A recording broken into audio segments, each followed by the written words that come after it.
इस हफ्ते हॉलीवुड के 2 मूवीज रिलीज हुए, दोनों ही हॉरर मूवीज रिलीज हुए। एक का नाम है टुगेदर और दूसरे का नाम है वेपन्स। दोनों को ही काफ़ी अच्छी हाइप मिल रही थी, दोनों ही मूवीज़ की लोग काफ़ी ज़्यादा तारीफ कर रहे थे। मुझे दोनों देखनी थी। टुगेदर मैं देख नहीं पाया क्योंकि मेरी सिटी में लगी नहीं, लेकिन मैंने देखी वेपन्स और आज मैं बताऊंगा कि क्या ये मूवी इतने बड़े हाइप को जस्टिफाई करती है या नहीं, और मैं तुम्हें यह भी बताऊंगा कि ये मूवी आपको क्यों देखनी चाहिए।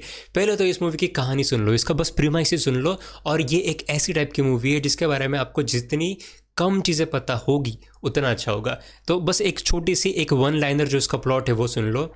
रात को 2:17 को 17 बच्चे एक सेम क्लासरूम को जो बिलोंग करते हैं वो उनके घर से निकलते हैं और एक काफ़ी फ़नी वे में, इस वे में उनके घर से भाग जाते हैं।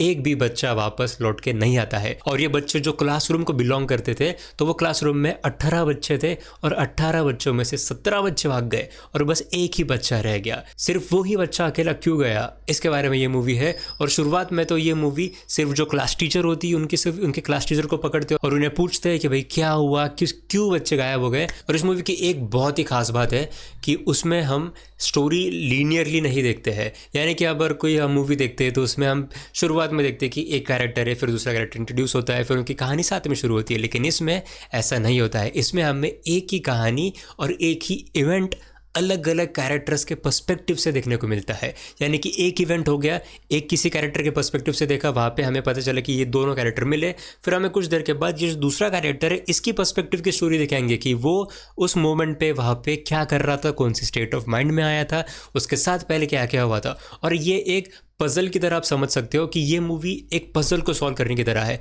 पज़ल सॉल्व क्या करना है हमें कि ये बच्चे कहाँ पे भागे, ये बच्चे क्यों भागे, इन बच्चों को किसने भगाया और इन बच्चों के साथ क्या हुआ। ये हमारा main puzzle of the movie. और ये मूवी इस कहानी का जो पज़ल को सॉल्व करने की जो कोशिश करती है वो अलग अलग पर्सपेक्टिव से करती है।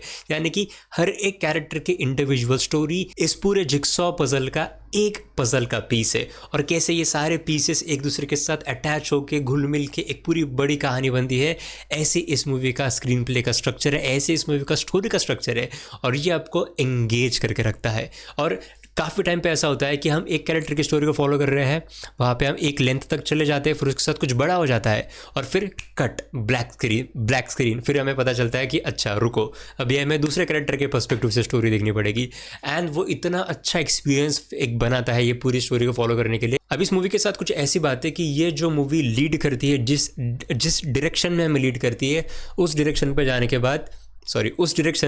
बाद कुछ ऑडियंस को ऐसा लगेगा मुझे ये नहीं देखना था, मैंने ये एक्सपेक्ट नहीं किया था, मुझे तो एक इन्वेस्टिगेशन थ्रिलर मूवी देखनी थी, लेकिन ये तो तुम कुछ अलग ही दिशा में मुझे लेके जा रहे हो। ऐसा काफ़ी लोगों के साथ एक्चुअली हो रहा है। काफ़ी मैंने लोगों के रिव्यूज़ पढ़े लोगों के, तो काफ़ी लोगों को रिएक्शंस देखे, काफ़ी लोगों को यही लग रहा है कि यार मैं तो कुछ ऐसा एक्सपेक्ट करके गया था लेकिन मुझे तो ये दे दिया। अब अगर आपके साथ भी ऐसा होता है तो आपको ये मूवी नहीं अच्छी लगेगी, लेकिन आई कैन अश्योर यू कि जो एंड में मोमेंट में हमें जो रिवील देखने को मिलता है कि अच्छा ये हुआ था, उसके तरफ वहाँ तक जाने के लिए हम जो चीज़ें देख के जाते हैं वो काफ़ी इंटरेस्टिंग सा एक्सपीरियंस आपको देखेगा। और काफ़ी गोरनेस भी इस मूवी में, जो एक मूवी के कॉम्प्रिहेंसिव व्यूइंग एक्सपीरियंस का एक पार्ट है। यानी कि एक छोटा सा एग्जांपल दे दूंगा। एक नीडल होते हैं, नीडल्स जो इंजेक्शंस होते हैं, तो एक कैरेक्टर के यहाँ पे दूसरा कैरेक्टर ऐसा मार देता है और फेस के साथ एक्चुअली उसी कैरेक्टर के साथ फिर से ऐसा होता है, लेकिन ऐसे थोड़ी बहुत गोर चीज़ें उन्होंने दिखाई है, तो वो भी दिखने में काफ़ी इंटरेस्टिंग सा लगता है। और इस मूवी के जो, अब देखो हॉरर मूवी में हमें सबसे ज़्यादा क्या पसंद होता है, जंप स्कैर्स। हमें डर लगना है, हमें चाहिए कि मुझे तुम आके डराओ, हमारी ये उम्मीद होती है कि हमें आके डराओ। और ये काफ़ी हद तक नलीफाई हो जाता है क्योंकि म्यूज़िक जो है वो लीड करती है हमें उस बड़े से जंप स्कैर की तरफ। लेकिन इस मूवी में ऐसा नहीं होता है। ये मूवी एक टिपिकल हॉरर मूवी नहीं है, ये मूवी है एक हॉरर मिस्ट्री। तो मिस्ट्री है और हॉरर है, लेकिन हॉरर में भूत वगैरह नहीं है। इतना तो आपको मैं बता ही सकता हूँ कि इसमें भूत वगैरह नहीं है। तो इसमें जंप स्केयर हमें दिखाना है, ऑडियंस को एक शॉक वैल्यू देनी है। ये भी ये मूवी काफ़ी अच्छे तरीके से करते हैं क्योंकि इमीडिएटली कुछ कट्स लगते हैं, रैंडमली कुछ इमेजरी हमें हॉन्टिंग इमेजरी देखने को मिलती है, और जिस तरीके से उसको शूट करा गया है और वही सारी चीज़ें जो एक अच्छी सिनेमाटोग्राफी वाली एक्सपीरियंस देती है हमें मूवी को, वो इसमें हमें देखने को मिलती है। अब अगेन इतना सब कुछ कहने के बाद स्टोरी जो है वो काफ़ी लोगों को लेट डाउन कर सकती है, जो एंड में हमें देखने को मिलती है। और अगर आपने लॉन्ग लेग्स मूवी देखी पिछले साल, तो उसकी तरह ही इस मूवी का भी कुछ है, तो आपको थोड़ा बहुत हिंट मैं दे सकता हूँ। अगर आपने लॉन्ग लेग्स मूवी नहीं देखी है तो अगर वो OTT पे है तो उसको भी देख लेना।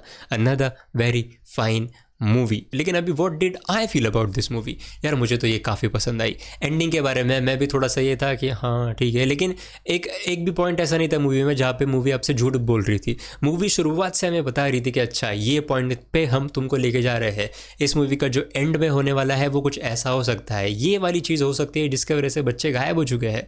तो ये शुरुआत से ही मूवी थोड़ा बहुत हिंट कर रही थी, तो इसके वजह से जब वो बड़ा सा रिवील आया था तब मैं इतना सरप्राइज़ नहीं हुआ था, इसलिए मुझे इतना कुछ लगा नहीं। लेकिन अगेन जो जर्नी हमें जो पूरी मूवी में जो चीज़ें देखने को मिलती है स्टेप बाय स्टेप, वो आपको एक काफ़ी edge of the seat experience दे सकता है। और मैं तो डेफिनेटली अगर आपको हॉरर मिस्ट्री ऐसे मूवीज़ पसंद आते हैं तो मैं आपको डेफिनेटली रिकमेंड करूँगा ये मूवी को देखो। क्योंकि अगेन अगर आपको मूवी का एंडिंग पसंद नहीं आई, लेकिन फिर भी जो एक होलसम एक्सपीरियंस जो है वो आप घर पे लेके जाओगे वो आपको काफ़ी अच्छा लगेगा, ऐसा मुझे लगता है। तो अगर आपने मूवी पहले से देखी तो प्लीज़ मुझे नीचे कमेंट्स में बताना।